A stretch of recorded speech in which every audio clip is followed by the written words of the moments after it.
Good morning everyone. म चाहिँ अहिले ड्युटी जाँदैछु हो।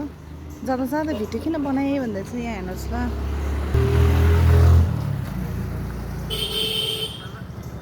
विशाल मेगा चाहिँ नाउ ओपन भनेर आएको रहेछ है। त्यो जुन चाहिँ बलुन लगाएको छ त्यो चाहिँ माथि लगाएको रहेछ। अनि त्यसकै सिधा तल चाहिँ 10 माइल डाक्टर शर्मा नर्सिङ होमको छेउमा चाहिँ त्यहाँनिर चाहिँ खोलेको छ विशाल मेगा मार्ट। सबैजना अहिले त्यहीँ हेरिरहेको छ मेरो पछाडि। आजदेखिको होइन ओपनिङ विशाल मेगा मार्टमा चाहिँ सामानहरू एकदमै सस्तो सस्तो पाउँछ। यो चाहिँ एभ्री स्टेटमा नै हुँदो रहेछ। किनभने हामी पहिला मेरो एक्सपिरियन्स है, हामी चाहिँ विशाल मेगा मार्ट चाहिँ राजस्थानमा हुँदाखेरि बिकानेरमा थियो। त्यतिखेर बिकानेरमा चाहिँ हामी चाहिँ सन्डे पछि नै हामी दिदी हामीहरू हो सबै फ्यामिली घुम्नु जान्थ्यो। हस्बेन्डहरू चाहिँ नानी हेर्ने है, हाम्रो त थिएन नानी त्यतिखेर।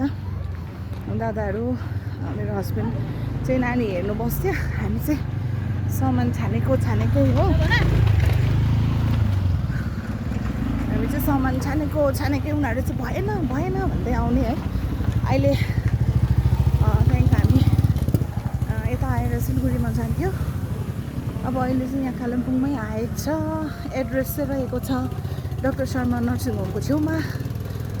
अर्को नजिकको एड्रेस चाहिँ कालिम्पोङ इलेक्ट्रिसिटी डिपार्टमेन्ट, जहाँनिर हामीले बत्तीको बिलहरू तिर्छ है, त्यसको छेउमा नै एउटा बिल्डिङ छोडेर अर्को बिल्डिङ त्यहाँनिर चाहिँ खोलिएको छ। तपाईँहरू सबैजना आउनुहोस्, जसले मेरो भिडियो हेर्नुभयो देख्नुभयो आएर सपिङ गर्नुहोस्। सायद मेरो विचारमा चाहिँ यहाँनिर दसैँको बेलामा खोलेको चाहिँ सायद दसैँको अफरहरू पनि हुन्छ होला, दसैँमा अफर दिन्छ होला। विशाल मेगामा त प्रायः अफरै हुन्छ। So everyone do come. आजदेखिको ओपनिङ रहेछ। भयो भने हामी पनि नानी र मम्मीलाई लिएर झर्छु होला म पनि।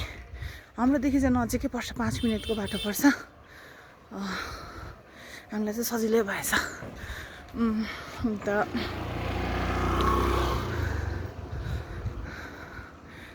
Okay everyone,